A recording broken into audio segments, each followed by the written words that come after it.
De usar uma palavra só, é neuro.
Pode olhar você mesmo.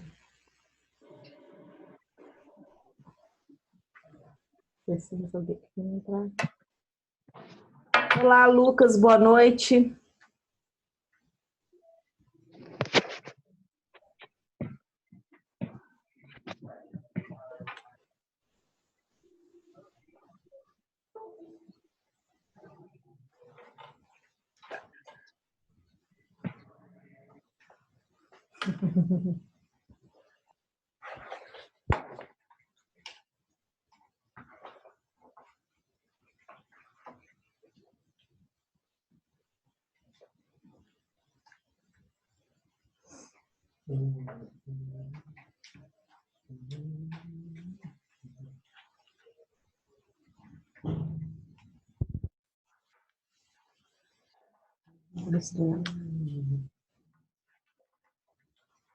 Essa porta aqui para mim, por favor. O dela e que ela passa a ser professora de ela é podre, ela é uma pessoa podre. Pessoal, boa noite.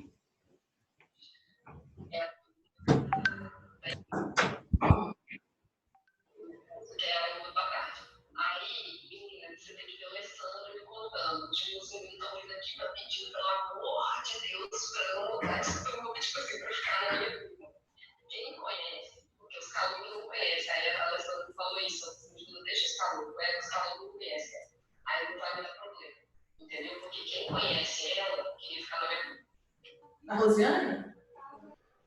E mudou a ética? Quem é dela, não vai pegar comigo, entendeu? E aqui, e quem é... Bom, vou começar. Boa noite para os que estão acompanhando.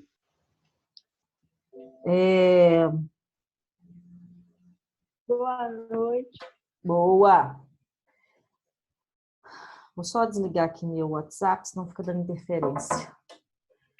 Vamos hoje dar continuidade ao tema, né, da dor. E hoje nós vamos ver a dor no paciente com câncer. E ainda vai ficar faltando para semana que vem não, que semana que vem é feriado. Na outra, a gente termina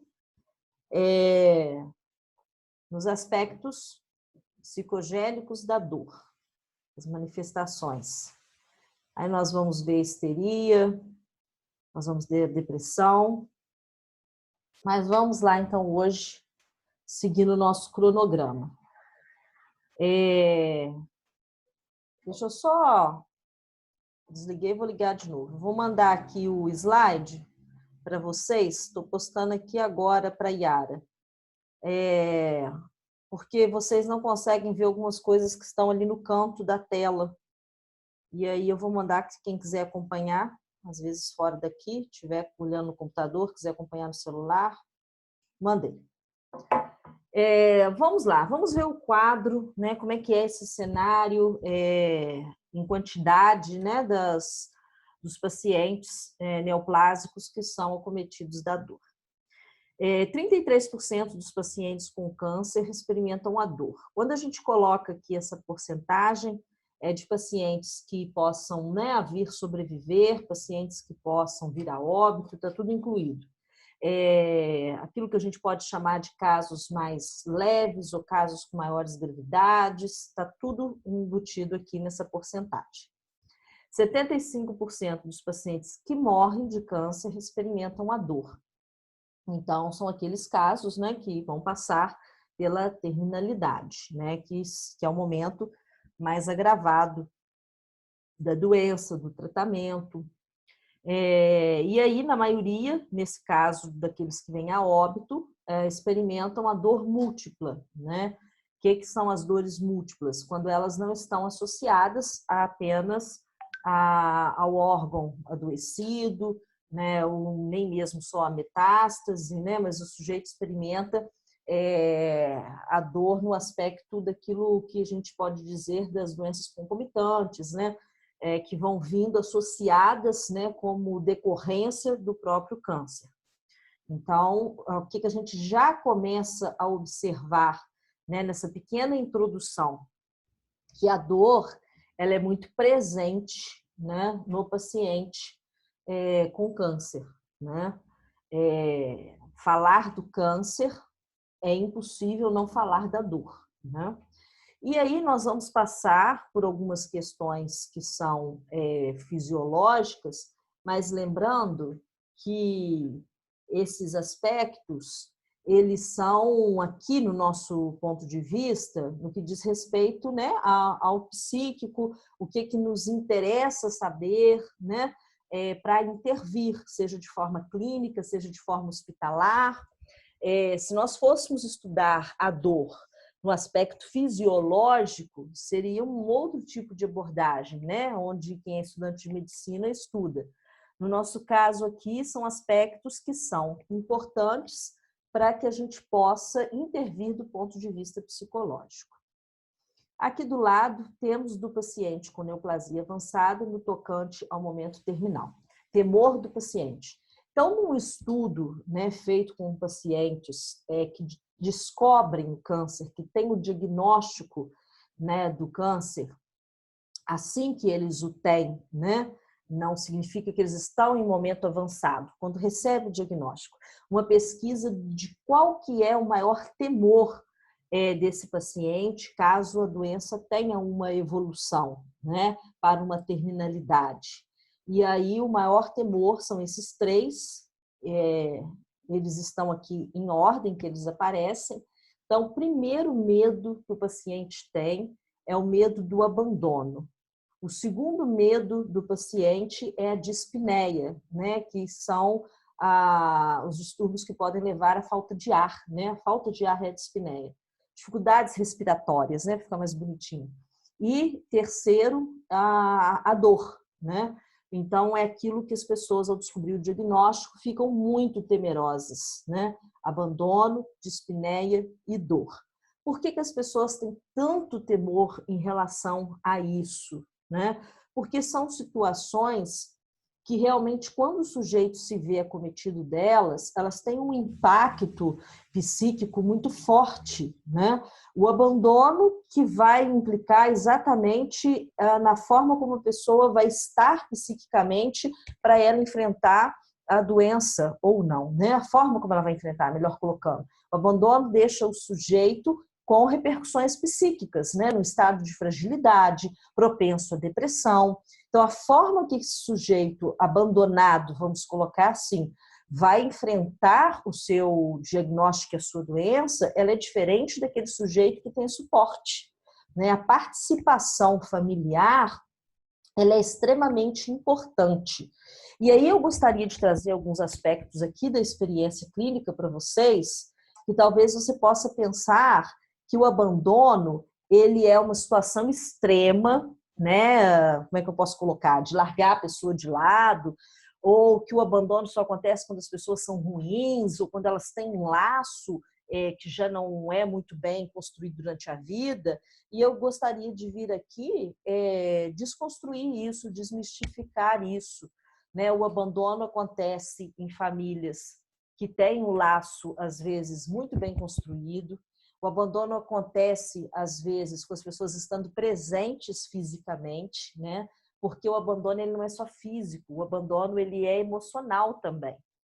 E por que ele acontece? Porque as pessoas que estão em volta, às vezes, não sabem lidar, né, com esse diagnóstico da família, por vários motivos. Aqui eu não tenho como dizer isso ou aquilo. O que na experiência eu já presenciei? Familiares abandonarem o doente no sentido de não se envolverem emocionalmente como defesa.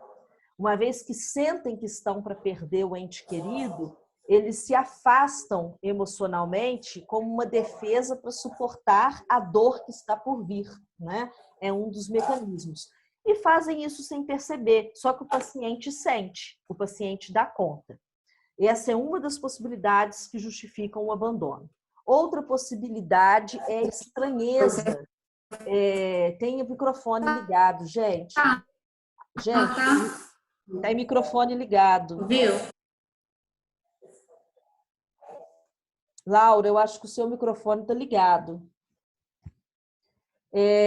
Então, nós temos como outro aspecto a estranheza diante da aparência física, né, do paciente neoplásico, né, que é um emagrecimento muito repentino, é a perda do cabelo, né, dependendo do tipo de tratamento, a aparência mais cansada, né, o escurecimento da pele, né, o odor da pessoa muda por causa do tratamento quimioterápico, né? Então, eu já tive relatos na clínica de pacientes que não estavam com câncer, mas tinham parentes com câncer, e esses meus pacientes relatavam assim, não foi um nem dois, a estranheza ao chegar perto e não reconhecer o cheiro natural da pessoa amada, né? É como se estivesse ali com um estranho, porque nós somos muito... nosso afeto acontece muito pelo olfato, né? pela imagem, né? Pelo som, nós temos os traços minêmicos, né? Às vezes a gente está num lugar que a gente se sente bem e fala, nossa, esse lugar tem um cheirinho que me lembra alguma coisa boa, a gente nem sabe o que é, mas porque te lembra algum odor familiar, agradável, você se sente bem, ou o contrário, né? Às vezes o lugar é interessante, mas você já não gosta, se sente incomodado porque te lembra algum outro. Então, nós somos muito olfativos e, de repente, você está com um sujeito que você já não reconhece nele nem a imagem, você não reconhece o cheiro, vai causando aquela sensação de estranheza e isso pode gerar o afastamento, né? E o paciente, no momento de fragilidade, de sensibilidade, ele tende a receber isso muito mais, né? De uma forma tanto impactante quanto no sentido de dar conta disso. A pessoa, quando está sensível, ela fica mais propensa a perceber esse abandono. Então, o que é importante a intervenção do psicólogo nesse sentido? A gente vai até falar isso lá no último slide, mas já me antecipando. A equipe, e aí na figura do psicólogo, seja clínico ou hospitalar, é fazer esse suporte à família, né? Sempre que eu tenho um paciente neoplásico, eu gosto de receber o familiar também, ou cônjuge, ou uma mãe, ou um pai, um filho, né? Para que a família tenha também um espaço, né, de dizer do medo que está sentindo, um espaço de perceber os mecanismos de defesa que estão construindo, né? Um espaço para que eles possam, a partir dessa fala, também terem a minha intervenção e repensarem, né, a condução que eles estão dando diante do medo, da estranheza, né, de toda essa situação. Isso no aspecto clínico, né, que é onde eu tenho experiência. Mas no aspecto hospitalar, é exatamente isso também. O apoio ao paciente, né, no sentido de esclarecer sobre a doença, esclarecer sobre o tratamento, esclarecer sobre o prognóstico e também dar esse suporte à família. Por quê? Porque quando nós lidamos com câncer, nós lidamos com um imaginário em torno do câncer, né? E aí esse imaginário ele tem que ser acolhido para que a gente possa trabalhar e assim a gente conseguir lidar de forma a minimizar isso que o paciente tem tanto temor e que pode, infelizmente, acabar vindo a se consolidar, né? A dispneia, né, que é uma das piores sensações, né, inclusive nesse momento que nós estamos vivendo, né, momentos de pandemia do coronavírus, um dos sintomas quando há o agravamento da doença é exatamente esse, né, a dispneia, e que eu acho que é uma das sensações que todos nós, em algum momento, temos muito medo, né? Porque o que é aqui a questão? De que não haja aparelho para atender no momento em que houver a falta de ar, né? E olha que isso nós nem estamos doentes, é uma possibilidade, né?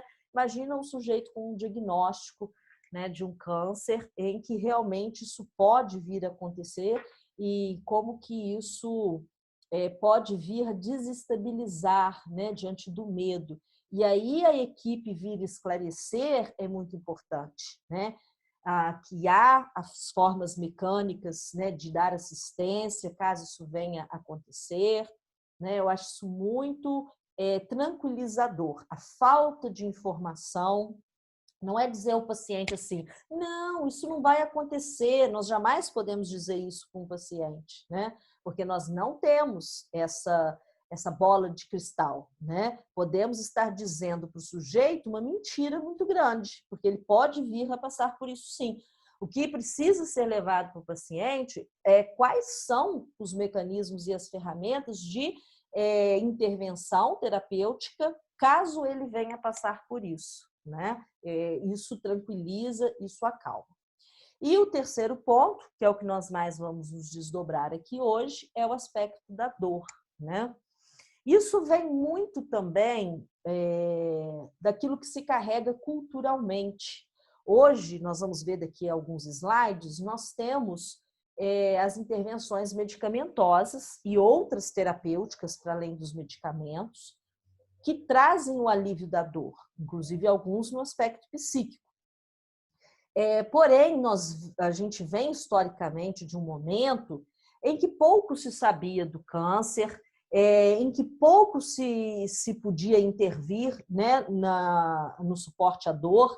Então, historicamente, as pessoas mais velhas, elas trazem na sua memória lembrança de pessoas que sofreram muito com câncer, né? Que é literalmente agonizar, né? Agonizar de dor, agonizar nessas consequências clínicas, né, advindas do câncer, né, como a dispneia e até o abandono, né, porque tinha-se um medo de que o câncer era contagioso, né? A gente vê muito isso no aspecto até da linguagem. Não se podia falar a palavra câncer, né? Se você tem contato aí com pessoas mais antigas, era aquela doença e mais antigamente ainda a doença ruim, né? A palavra está com a doença ruim ou aquela doença, né? Porque no imaginário das pessoas tanto era contagioso quanto também você falar a palavra câncer é como se você estivesse atraindo a doença, né? Isso dado o mistério, né, que ainda, né, existe, né, em relação da fisiologia, né, do câncer, enfim, mas não tem nem comparação ao que nós temos hoje, né, de conhecimento, seja do campo de vista médico e do senso comum e daquilo que nós tínhamos antigamente, né? Então, esses temores do paciente, em parte, eles dizem disso que historicamente a gente traz, né? Eu lembro de uma história que chegou a mim, eu tenho 40 anos, e quando eu era criança, eu ouvi essa história de uma conhecida, uma vizinha, não assim tão próxima, da outra rua, que ela estava com câncer nos ossos e que ela gemia de dor a noite inteira e que ela chegou a quebrar os dentes, né, trincando a mandíbula de tanta dor, né? Então, eu lembro que eu fiquei, né, com esse registro, né, onde que era a intensidade, qual que era a intensidade dessa dor. Eu lembro que isso me marcou muito enquanto criança, né? E quantas histórias, né, já não foram contadas e ditas, né? Por isso, o paciente, creio eu que até as pessoas com mais idade tenham tanto medo ao receber esse diagnóstico. Vamos lá. Agora, passando aqui o slide para vocês.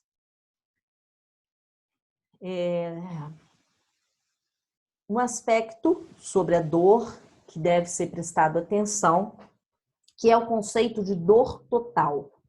Quando nós falamos de câncer, ou de forma geral, né, qualquer aspecto hoje da vida do sujeito, e aí isso em psicossomática, a psicossomática vem exatamente estabelecer isso, é biopsicossocial, né?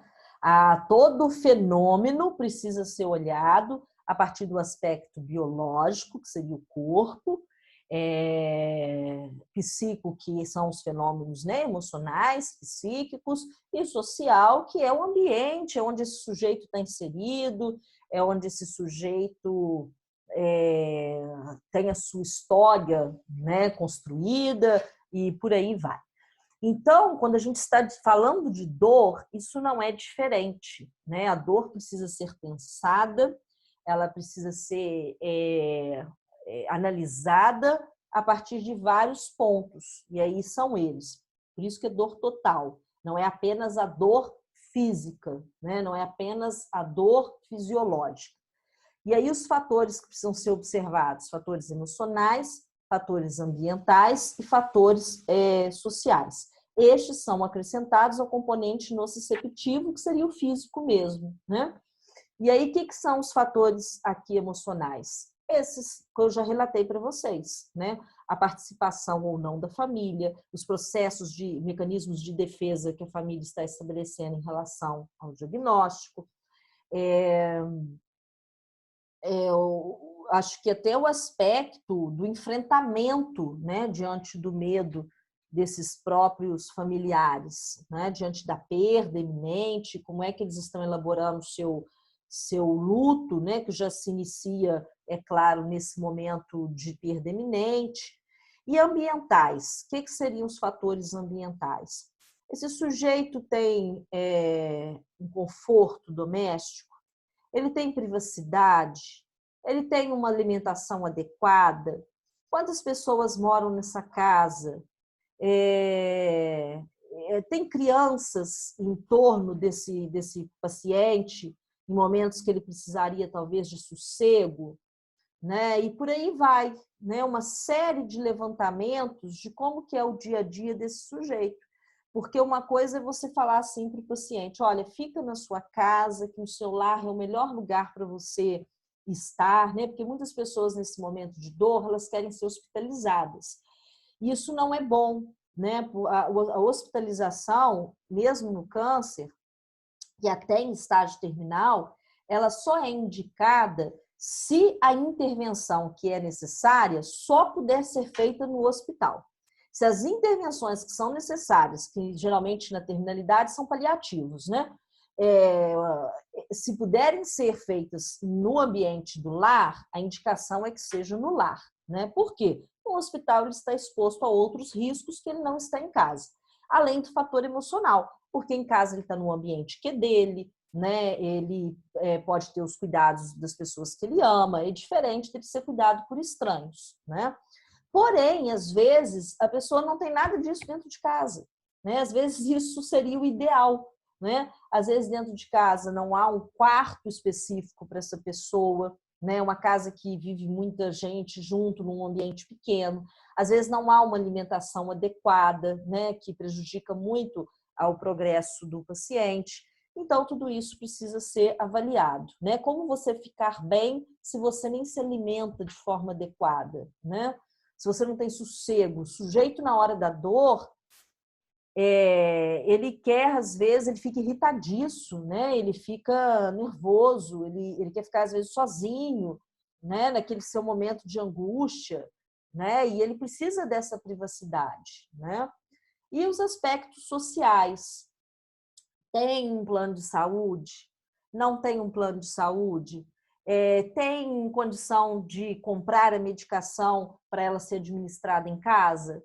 Porque quando esse sujeito é hospitalizado, ou é o plano de saúde, ou é o SUS, mas vai vir, né, essas administrações, né? Ou de medicação, ou de alimentação, é tudo suprido enquanto você está hospitalizado. Foi para casa, aí não, aí é com a família, né? E aí, tem lá, a família tem condições financeiras, né, de bancar com esse tratamento? E olha, não são coisas baratas, né? O sujeito precisa, dependendo do grau de evolução da doença, ele precisa de um colchão especial, né? Se ele já tiver acamado há muito tempo, aquele colchão casca de ovo, senão ele vai dar aquelas feridas, né? Que eu esqueci o nome técnico delas aqui agora. Ele precisa de uma cadeira de banho, né, própria, porque não consegue mais sustentar o corpo em pé, precisa de fralda, né? Se não estiver mais se alimentando, ele precisa de um alimento especial que é aplicado, né, pela via nasal e o tubo vai até o esôfago, né? E aí esse alimento não é barato. Então, tem uma série, os analgésicos, né? Tudo que está ali para dar as pomadas, né? O banho de leito, que às vezes tem que se trazer um enfermeiro para poder fazer, né? Fisioterapia, né? Então, você vê que tem todo um suporte que, se isso não é possível por questões sociais, né? Se complica e todo essa precariedade ela vai ter impacto no psíquico e ela vai piorar a dor. Então, por isso que a gente chama de dor total, né? A dor ela vai ser intensificada porque esse sujeito ele não está tendo o amparo que ele necessita, tá? Aí, Jaqueline, se não tem, né? Existem dois fatores aqui. Um é que, às vezes, o sujeito realmente ele não tem condição. E existe aquele fator que, às vezes, a pessoa não sabe da importância disso, né? Então, por isso que o profissional da psicologia, o assistente social, eles são profissionais tão fundamentais na travessia, né, do sujeito com câncer. Por quê? Tudo isso que eu citei aqui, a cadeira, o fisioterapeuta, o paciente tem direito, né? Se ele solicitar no SUS, o posto, né, que ele é associado, que dá suporte no bairro dele, vai fornecer para ele, né? O fisioterapeuta vai em casa, o médico vai em casa, né? A cadeira é cedida, mas tem que correr atrás, né? Tem que saber que tem um direito para poder buscar, né? Então, e às vezes a pessoa, pela simplicidade, ela não sabe que ela tem o direito, então ela acaba não dando suporte para o familiar por falta de informação, né? E como eu disse, tanto o assistente social quanto o próprio psicólogo pode fazer isso. Eu acabei pulando isso aqui. Existem dois princípios fundamentais que devem ser contemplados na terapêutica desses enfermos. Considerar a dor total, que eu acabei de explicar, e definir tão exatamente quanto possível o mecanismo determinante da dor, né? O que é que está causando a dor, né? E não só o que é que está causando, mas a escala, que eu vou comentar com vocês daqui a pouquinho. Esses fatores tendem a incrementar e manter a dor, a depressão, a ansiedade e a raiva, né? Então, a dor, a ansiedade e a raiva, né, são sentimentos, né? A depressão, um certo estado psicológico da mistura desses sentimentos, desses afetos, né? Mas vamos pegar aqui, dor, ansiedade e raiva. São afetos muito presentes no paciente. Perdão, né, gente? A dor é uma sensação, né? Ela não é um afeto, ela pode gerar um afeto, né? Vamos pegar aqui a ansiedade e a raiva. São afetos muito presentes, né, no sujeito acometido do câncer, né? A ansiedade, por quê? Ele está diante do imprevisível e de um cenário meio caótico, né? Que é um sofrimento de uma terminalidade e uma sentença de morte, né? A primeira sensação do sujeito é que ele está numa fila e que ele está com a senha na mão, a qualquer hora ele pode ser chamado. Todos sabemos que vamos morrer, mas nós vivemos com certas fantasias que nos dão suporte para a gente não enxergar isso nu e cru. Né? A gente vai morrer um dia aí, ó, né? Que a gente imagina isso com bastante distância. Quando você recebe um diagnóstico de câncer, isso vem nu e cru, aquilo que todos nós já sabemos, que não é surpresa para ninguém, que você vai morrer, não estou te dando aqui uma notícia nova, né? Você sabe. Só que quando você recebe um diagnóstico desse, é como se as suas fantasias caíssem por terra. Né? É como se elas, naquele momento, se desabassem, né? E a coisa vem na sua crueza, né? E aí esse aspecto gera ansiedade, né? Porque se perde essas bases, né? Que eu coloquei aqui. E a raiva, que ela vem no aspecto assim...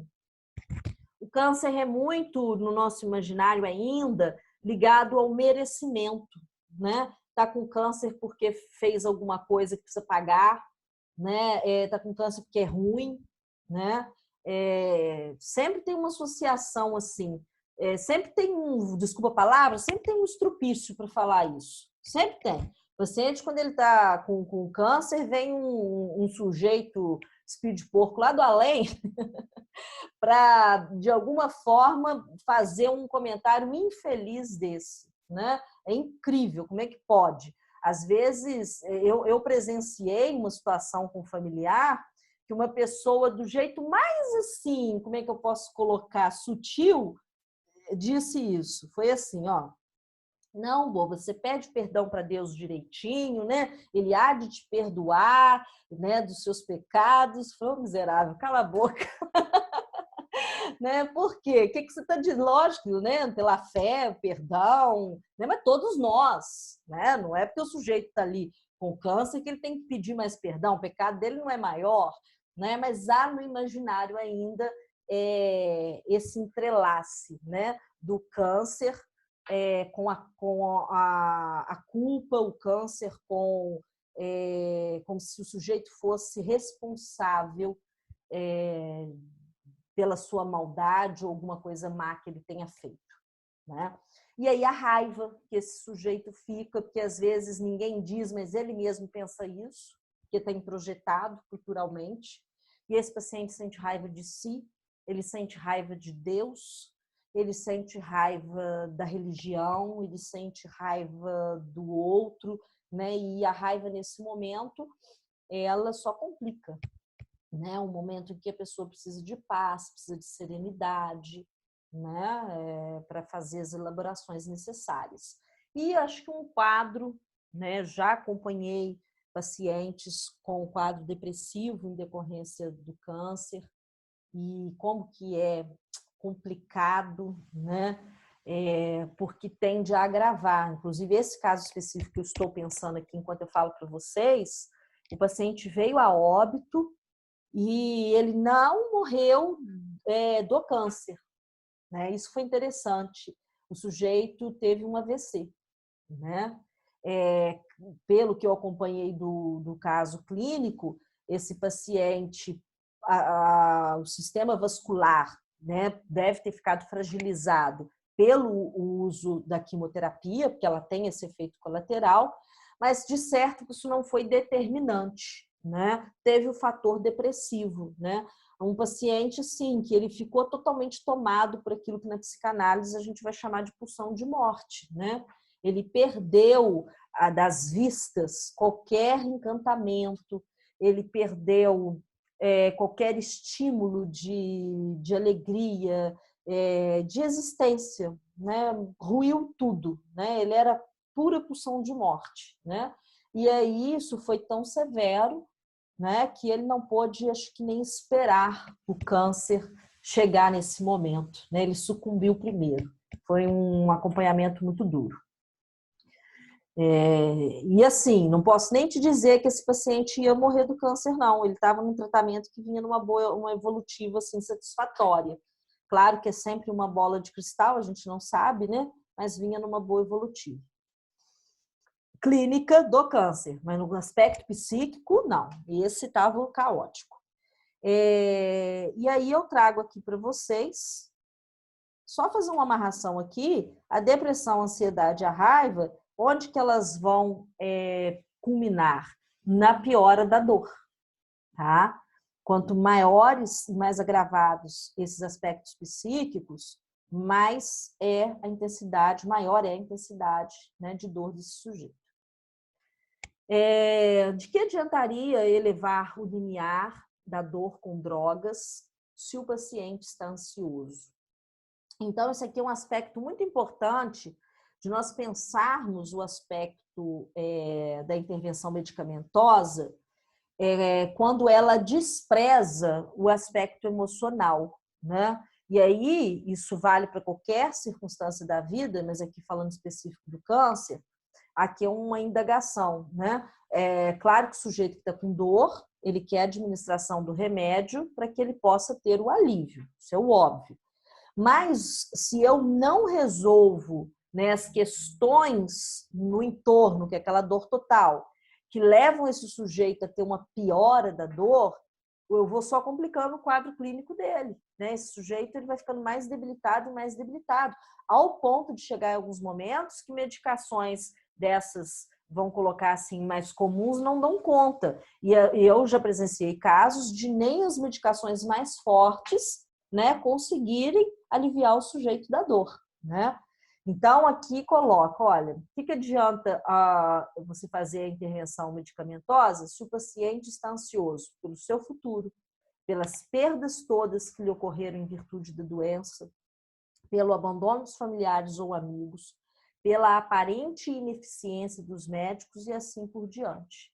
Tem um aspecto aqui muito interessante que eu queria comentar, que eu às vezes escuto muito em relação ao câncer, em relação a óbito, a hospitalização, que é a pessoa dizer assim, eu não vou não porque eu não gosto de enterro, eu não vou não porque eu não gosto de hospital. Eu acho que a pessoa, quando diz isso, ela não entende que ela não está sendo convidada para uma coisa que ela precisa gostar. Porque não está sendo chamado para o teatro, né? Não está sendo chamado para ir para o circo, né? É extremamente desprazeroso esses lugares, né? E é exatamente você conseguir ter a alteridade, né, de passar por cima do seu desprazer, do seu desconforto, para você ir acolher o outro que está numa situação de desfavorecimento. Porque você vai lá visitar, você vai ir e vai voltar, e ele vai permanecer, né? Então, é ir lá dar um colo, dar um aconchego, e eu digo isso como pessoa, né? E eu não estou dizendo nem como profissional, na minha subjetividade, eu presenciei, né, alguns casos de câncer na minha família, e como que é importante, né, quando chega um amigo, né, quando chega alguém que você tem carinho, né, naquele momento ali, até quando o paciente está no estado já avançado da doença, às vezes já cometido de dor, ele esquece da dor.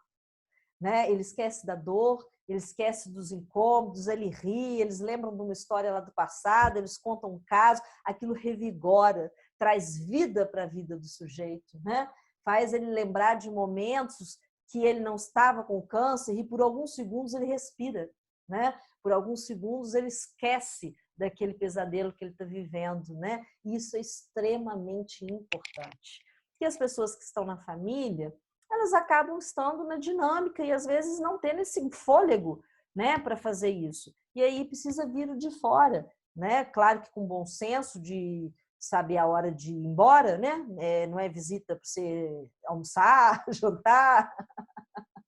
O bom senso cabe. Mas de saber o quanto que é importante, né? Esse lugar do amigo, ele é muito necessário, né? Seja na hospitalização, seja quando você está acamado em casa, e seja na hora da despedida também, né? Como que é importante. Eu fui no enterro há um tempo atrás, final do ano passado, é um senhor já com mais idade, a esposa dele também já está com idade avançada, e o consolo dela, gente, olha isso, me chamou tanta atenção, ela ficava contando as coroas de flores, e ela ia lá e contava, e ela trazia o neto, a neta, e falava, tira foto, porque a coroa ia embora, né? Mas ela queria foto do nome de quem mandou. E cada uma que chegava, ela ia lá e olhava o fulano, e chamava o filho para ver, aquilo ia preenchendo, né, o vazio e dava essa bolha de ar para a pessoa respirar, né? Então são gestos tão singelos e pequenos para quem faz, né? Mas que para o outro tem tanto lugar. É isso que eu queria comentar para vocês. Eu acho muito importante, né? A gente, para fazer psicologia, a gente tem que aprender, acho que essas coisas na nossa existência. A gente precisa aprender a dar conta disso em nós, né? Por favor, não repita mais que você não gosta de ir no enterro. Eu também não gosto. A gente vai pelo outro. Vamos lá. E se você gosta de ir no enterro, me procure, que você está precisando de um tratamento. Vamos lá. Deixa eu ver aqui. Já foi a dor total. Muito bem. Síndrome da noite vazia, né? Outro aspecto aí do paciente, né, acometido do câncer e com a dor, né? Então vamos lá, do que se trata essa síndrome da noite vazia? Isso aqui é de estudos, né, gente? Relatos dos pacientes que estão com câncer.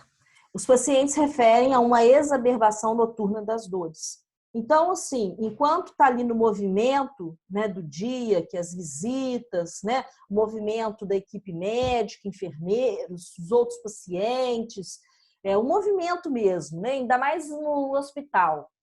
Às vezes vem, né, aquelas pessoas que fazem